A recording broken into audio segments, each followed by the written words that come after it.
حضرت علی المرتضیٰ کا دور تو حضرت معاویہ سے مشاجرات اور جنگوں میں گزرا. جب حضرت علی المرتضیٰ شہید ہوتے ہیں تو خلافت پر متمکن حضرت امام حسن رضی اللہ عنہ ہوتے ہیں. امام حسن نے خلافت میں کتنا وقت گزارا ہے؟ والد نے 4.5 سال گزارے، بیٹے نے 6 ماہ میں حکومت حضرت معاویہ کے حوالے کر دی. کیا امام حسن پہ کوئی دباؤ تھا؟ کیا امام حسن مجبور تھے؟ کیا امام حسن کو نعوذ باللہ نیزے کی نوک پر فیصلہ کیا گیا، گن پوائنٹ پہ حکومت لی گئی؟ جی نہیں. ان تمام سوالات کا جواب نفی میں. امام حسن کی زندگی ان اعتراضات کو ڈینائی کرتی ہے. تو پھر امام حسن حضرت معاویہ سے صلح کیوں کرتے، حکومت کیوں چھوڑتے؟ وجہ امام حسن رضی اللہ تعالی نے دیکھا کہ اگر یوں آپس کی چپکلش میں ہم لگے رہے تو کفر کے خلاف ہماری فتوحات رک جائیں گے، اسلام کا پھیلاؤ رک جائے گا. کیوں نہ ایسا طرز اختیار کیا جائے جس سے صلح بھی ہو اور مذہب اسلام کا بھی فائدہ ہو. تو امام حسن نے حضرت معاویہ کی طرف سفر کیا اور حضرت معاویہ نے چچا کا کردار ادا کرتے ہوئے خالی پیپر امام حسن کے سامنے رکھا کہ جو لکھ دیں میری طرف سے پہلے اس پر آمین. جتنا اس وقت عالم اسلام تھا تمام لوگوں نے اس صلح کو سراہا، اپریشیٹ کیا، خوشی کا اظہار کیا، اعتماد کا اظہار کیا کہ اب فتوحات کا رکا ہوا سلسلہ ایک بار پھر کھلے گا. یہ یوم الجماعہ ہے، یہ عام الجماعہ ہے، یہ مسلمان ایک ہو گئے ہیں. لیکن جس شہر میں امام حسن رہتے تھے کوفہ کے لوگوں پر تو شامیں چھا گئیں. وہ لفظ ہے نا کہ شاماں پہ گیا، یہ تو رونے والی قوم بن گئی، یہ تو چیخنے والی بن گئی. ہو صحابہ اہل بیت ایک ہو گئے، ہمیں یہ قبول نہیں ہے، غم غصے میں مر رہے ہیں. حتیٰ کہ امام حسن اور امام حسین واپس آتے ہیں. یہ 3 بندے واپس آئے، امام حسن، امام حسین اور ان کا ایک بچپن کا دوست ہے، صحابی رسول کا بیٹا، صحابی رسول حضرت قیس بن سعد بن عبادہ رضی اللہ عنہما. سعد بن عبادہ صحابی ہیں، ان کے بیٹے ہیں، بچپن کے دوست ہیں امام حسن امام حسین. تینوں نے اکٹھی بیعت کی، تینوں واپس ہیں. جب کوفہ آئے تو ان کے چہرے بدلے ہوئے. جو علی علی کرنے والی قوم تھی، جو حسن حسن کرنے والے تھے، جن میں امام حسن بستے تھے، رہتے تھے، جہاں گھر تھا، جہاں حضرت علی کا گھر تھا، جہاں امام حسین رہتے تھے، یہ سارے ناراض منہ پھیر کے بیٹھے ہیں. تمہیں امام حسن کا فیصلہ قبول نہیں ہے؟ کہا جی نہیں ہے. کام تو چاہتے تھے جنگ ہو، اور خدا کے بندے رب تمہیں ہدایت دے، اگر امام حسن کو مانا تھا تو اس کے فیصلے کو مانو. امام حسن نے حکومت کے لیے بہترین، مہجبین، دل نشین، حسین اگر کوئی خلیفہ عادل سمجھا تو حضرت معاویہ بن ابی سفیان کو سمجھا، اور رسول اللہ کی پیشن گوئی پوری ہوئی، صلح ہو گئی. اور صلح کے بعد جنگ کی بات تو فساد ہی کرتا ہے. تم کیوں رو رہے ہو؟ یہ رو رہے ہیں. حتیٰ کہ وہ وقت آیا، تاریخ کی دونوں طرف کی کتب اٹھائیں، واضح ہے. ان لوگوں نے کہا حسن ہم آپ کو امیر المؤمنین نہیں مانتے، بلکہ آج کے بعد کہیں گے مذل المؤمنین، آپ نے ہم مومنوں کو ذلیل کر دیا. کوئی بندہ نہ سمجھے کہ امام حسن نے صلح کی تھی تو یہ صلح کرنا معاذ اللہ امام حسن کی نرمی تھی. امام حسن کے دور میں سرکار حسین بھی ہوتے تو وہی کرتے جو بادشاہ حسن نے کیا. اور میرے مالک حسین کے دور میں میرے شہنشاہ جناب حسن ہوتے تو میرے شہنشاہ وہی کرتے جو کریم حسین نے کیا. ہر لڑائی تلوار سے نہیں ہوتی، کوئی لڑائی حکمت سے ہوتی. جیسا کہ رسول نے مکے کے کافروں کے ساتھ صلح کی دستاویز لکھی، یہ معاذ اللہ رسالت کی کمزوری نہیں تھی، اس میں اسلام کو بچانا تھا. یہ میرے نظریے کی جیت ہے. پڑھے لکھے احباب تشریف فرمائے ہیں، میں انتہائی معلوماتی ایک موضوع انتہائی احسن طریقے سے آپ کو سنانا چاہوں. یہ ہمارے نظریے کی جیت ہے کہ جس بھی مورخ نے امام حسن کی صلح لکھی تو اس نے صلح کا عنوان لکھا صلح حسن.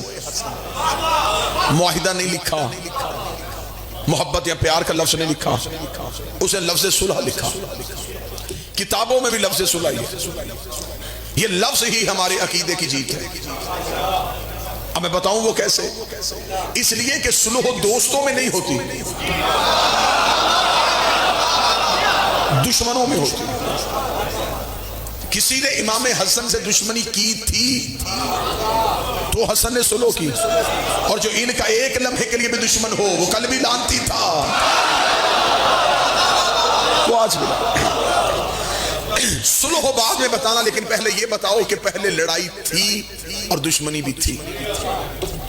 ہر جنگ تلوار سے نہیں ہوتی، کوئی جنگ قلم سے ہوتی ہے۔ امام حسن کے دور میں قلم تلوار تھا۔ امام حسن نے قلم سے اتنی خوبصورت جنگ کی کہ میرا خیال ہے کہ امام حسن حاکم شام کے ساتھ 1 سال بھی میدان جنگ میں رہتے تو شاید ہی ایسا نتیجہ نہ نکلتا جو امام حسن نے گھر بیٹھے نکال دیا۔ اب میں بتانے لگا ہوں کہ مولا حسن کی حکمت عملی کیا تھی۔ سب سے پہلی جیت، امام حسن نے شرطیں مانی نہیں، منوائی ہیں۔ ڈیرے دار لوگ بیٹھے ہیں، آپ اکثر فیصلے کرتے ہیں، ہمیشہ شرطیں غالب منواتا ہے۔ جو صلح کرنا نہ چاہتا ہو، لوگ اسے زبردستی امادہ کرے چل کر صلح، وہ کہے گا پھر میری ایک شرط یہ ہے، ایک شرط یہ ہے، ایک شرط یہ ہے۔ امام حسن علیہ السلام نے حکومت والوں کی شرطیں مانی نہیں، اپنی شرطیں منوائیں۔ کاغذ قلم ادھر سے نہیں گیا، ادھر سے آیا۔ جب ادھر سے کاغذ قلم آیا تو حسن اس لمحے ہی جنگ جیت گیا۔ حسن نے کاغذ قلم ہاتھ میں پکڑ کے نانے کی قبر کی طرف دیکھا، اٹھ نانا دیکھ تیرے حسن کے لڑنے کا انداز کیسا تھا۔ کاغذ قلم مجھے اس گھر سے آیا ہے جن سے تو نے مانگا تھا اور انہوں نے انکار کیا۔ تو نے کہا تھا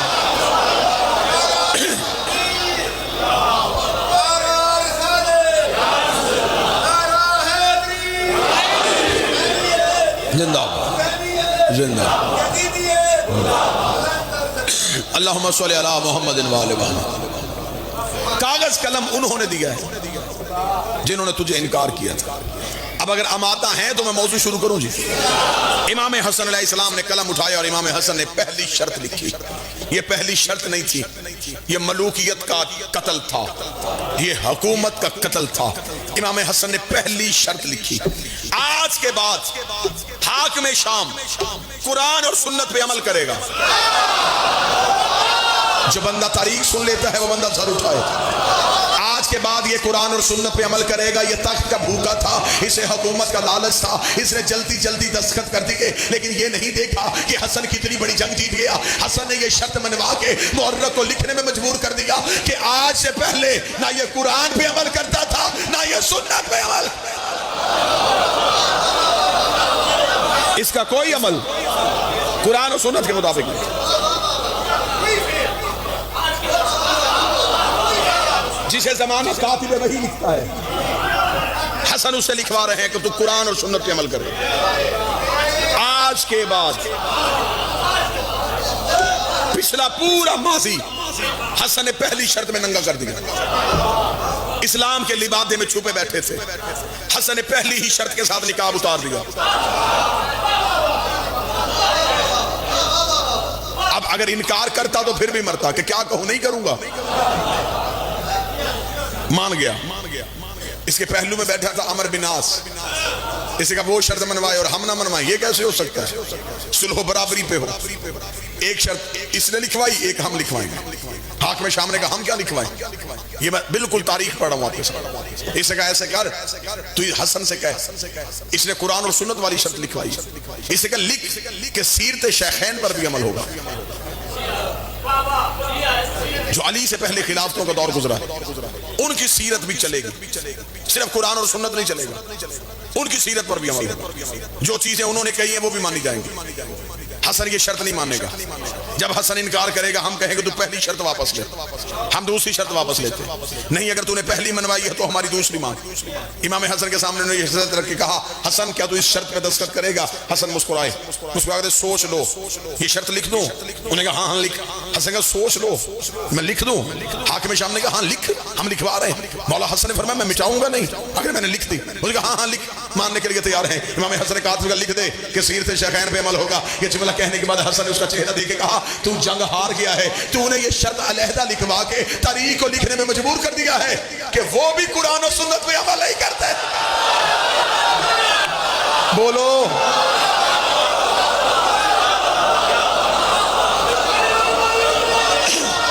بسم اللہ سے۔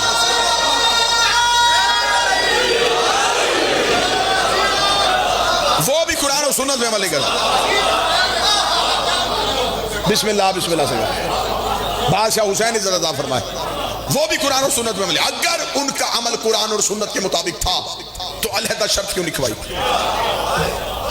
حکومت کے چہرے پہ موت کی زردی آئی، حاکمیت اپنی ہی موت مرنے لگی، ملوکیت اپنے ہی قدموں پہ لرزنے لگی۔ اتنا جملہ دیکھا، حسن نے کہا اب تیرے قدم میں لرزہ آ گیا ہے، ہم آخری شرط لکھوائیں گے اور اس کے بعد کسی شرط کی ضرورت نہیں پڑے گی۔ امام حسن اس کی طرف دیکھ کر تجھے حکومت چاہیے، تجھے تخت چاہیے، تجھے تاج چاہیے، تجھے دربار چاہیے، تجھے شہنشاہیت چاہیے، تجھے بادشاہت چاہیے، یہ ساری شرطیں شہنشاہیت کے لیے مانگ رہا ہے۔ مولا حسن نے فرمایا تخت اور تاج میں تجھے دیتا ہوں، آخری شرط لکھوا رہا ہوں، آج کے بعد کوئی کتا منبر پہ بیٹھ کے میرے باپ علی کو نہ بھونکے، اٹھا میرے باپ کی جوتی کا صدقہ۔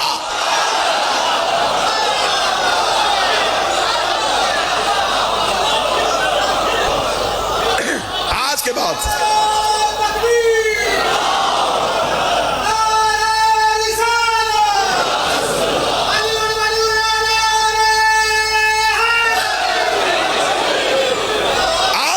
کوئی منبر پہ علی کو نہیں بھونکے گا۔ جو بندے چپ ہو گئے شاید ان کی تاریخ سے دلچسپی نہیں۔ جمعہ کے خطبوں میں مولا علی کو گالیاں دی جاتی تھی، وظیفے مقرر تھے مولویوں کے، جو تم نماز جمعہ کے خطیب ہو تمہیں تنخواہ اس بات پہ ملے گی، جمعہ کے خطبوں میں علی کو گالیاں دی، لوگوں کے دلوں میں علی کے لیے نفرت پیدا کر۔ مولا حسن نے تیسری شرط لکھوائی، حسن نے کہا حکومت دوں گا، آج کے بعد کوئی زبان علی کو نہیں بھونکے گی۔ جملہ پڑھوں، حسن نے حکومت کی روٹی کا ٹکڑا ڈال کے زبانیں خرید کے رکھ لی۔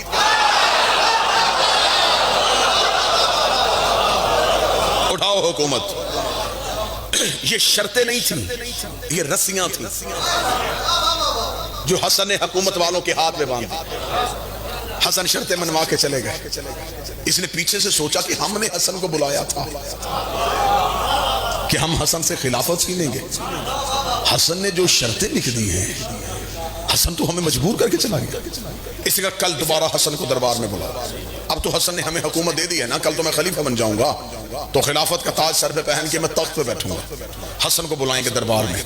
اس نے 7 بندوں کی ڈیوٹی لگائی، مغیرہ بن شعبہ کی، عمر بن عاص کی، نوفل بن خیلد کی، حارث بن زمہ کی، عتبہ بن نوفل کی۔ اس نے 7 بندے میرے ساتھ کرسیوں پہ بیٹھ جانا۔ جو ہی حسن دربار میں داخل ہو، سب سے پہلا کام یہ کرنا ہے تم نے اٹھ کے سلام نہیں کرنا، کیونکہ خلیفہ میں ہوں۔ حسن آئے گا، حسن آ کے اپنی کرسی پہ بیٹھ جائے گا۔ دوسرا کام، جب حسن آ کے بیٹھ جائے تم 7 بندوں نے میرے خاندان کے فضائل پڑھنے شروع کر۔ امیہ میں یہ فضائل تھے، ابو سفیان میں یہ فضیلت تھی، اس میں یہ فضیلت ہے، تم نے میرے دادا کے باپ کے فضائل پڑھنے۔ کیسا بدبخت تھا، کہہ کے فضائل پڑھوا رہا تھا۔ فضیلتیں بھی گنی چنی تھی جو بتائیں کہ تم نے کہنا کہ امیر بڑے تھے، جتھے والے تھے، قبیلوں والے تھے، سردار تھے۔ 7 بندے بٹھا دیے، خود یہ بیٹھ گیا تخت پہ۔ میں ممبر کا لفظ نہیں استعمال کروں گا، تخت پہ یہ بیٹھ گیا کیونکہ حاکم تھا۔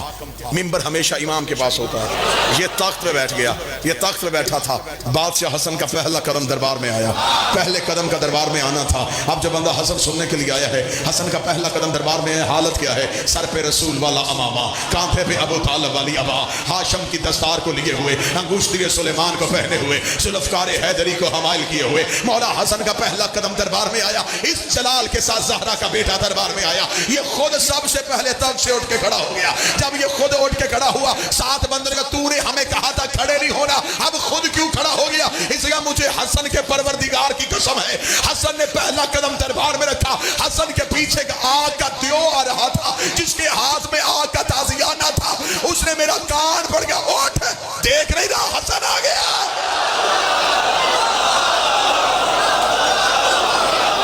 اٹھ کے کھڑا ہو،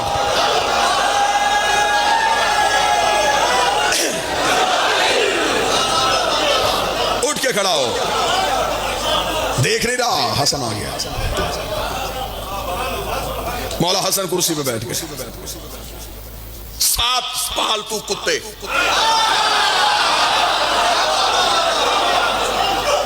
بھونکنا شروع ہوئے، اس میں یہ فضیلت، اس میں یہ فضیلت، اس میں یہ فضیلت۔ 7 کے ساتھ باری باری امیہ کے فضائل پڑھتے رہے، حسن مسکراتے رہے۔ زندگی توڑ کے دوں بابا جی بادشاہ حسین کی قسم میرے مالک کے جملے پہ. جب ساتھ کے ساتھ چپ ہوئے حسن اٹھ کے کھڑے ہوئے. حسن نے کہا میرے سامنے اس کے خاندان کے فضائل پڑھنے والوں, میں اپنی ماں زہرا سے لے کے حوا تک, اپنے باب علی سے لے کے آدم تک ایک ایک کا کردار اور شجرہ پڑھتا ہوں. تم میں اگر کسی میں جرت ہے میرے کان میں آ کے اپنی ماں کا کردار پڑھ کے سنا. بولو جو حسن کے نوکر بیٹھے ہو.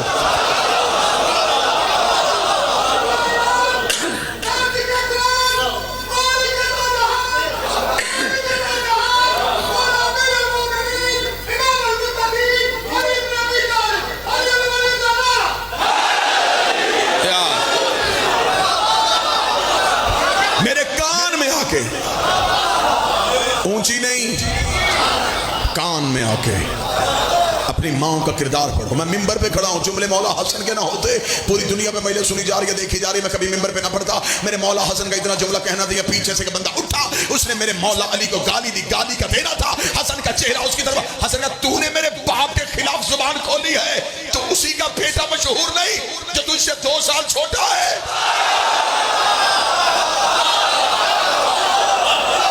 جملے میرے بادشاہ سے یہ کہنا تھا, پورے دربار میں سناٹا, اکیلا علی کا شیر کھڑا تھا. کون کہتا ہے کہ حسن کو لڑنا نہیں آتا تھا؟ جس کے شاگرد کا نام عباس ہو.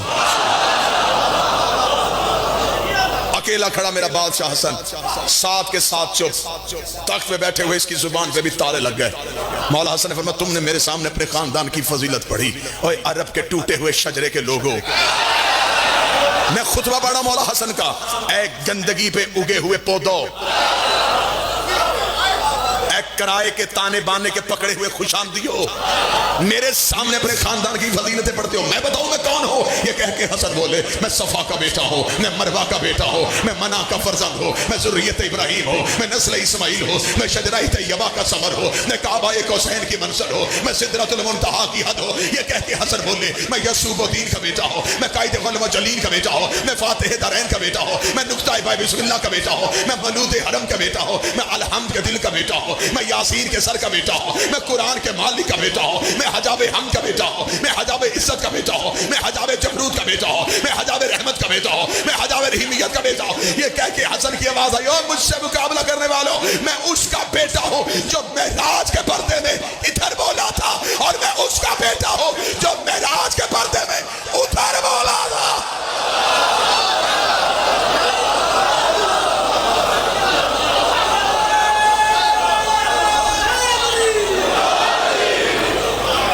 میں اس کا بیٹا ہوں جو پردے کے ادھر بولا تھا, میں اس کا بھی بیٹا ہوں جو پردے میں ادھر بولا تھا.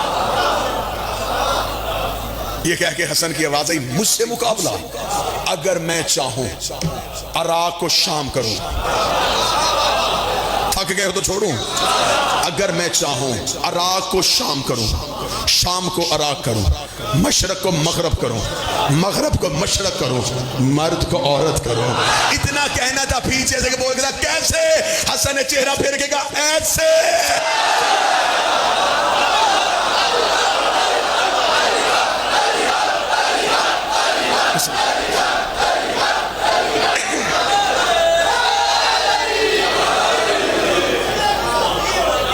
حسن کیسے؟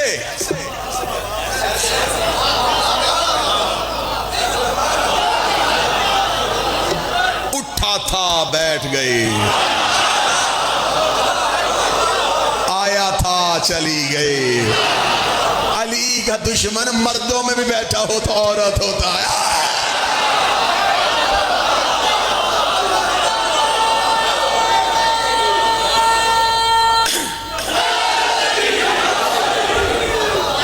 دشمن مرد نہیں ہوتا, داڑھی والی عورتیں ہوتی ہیں. جسے یقین نہیں آئے تو یہ میرا جملہ تو نہیں ہے, تو میں نے محمد کی زبان سے ثابت کر سکتا ہوں. نبی نے فرمایا تھا کل علم اسے دوں گا جو مرد ہوگا.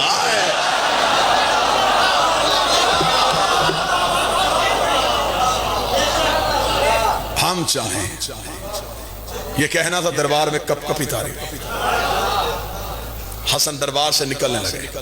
دربار پتھر کا ہو گیا تھا, ہر کوئی سہما ہوا بیٹھا تھا. منہ کھولیں گے تو شجرہ کھول دے گا, اس کی بات ٹوکیں گے تو یہ جنس بدل دے گا. درباری ڈر گئے. جاتا ہوا حسن اکیلا تنہا جا رہے ہیں بات تک سے یہ اٹھا, اس نے کہا آخری وار کروں. اس نے سپاہی سے کہا جلدی آ. حسن پہلی بار میری خلافت کے دور میں آیا. سونا لا, حسن کے قدموں پہ ڈھیر کا سونا کا ٹوکرا لا کے اس نے حسن کے قدموں پہ رکھا, سونے کے سکے. حسن نے دیکھا پیچھے مڑا, یہ کس لیے؟ کہنے لگا حسن لے جا, میں ہندا کا بیٹا ہوں.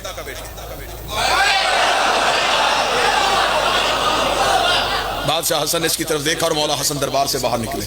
بازار میں سے ایک نوکر جا رہا, اس نے حسن کو دربار سے نکلا, دوڑ کے آیا, جوتا اٹھا کے قدموں پہ رکھا.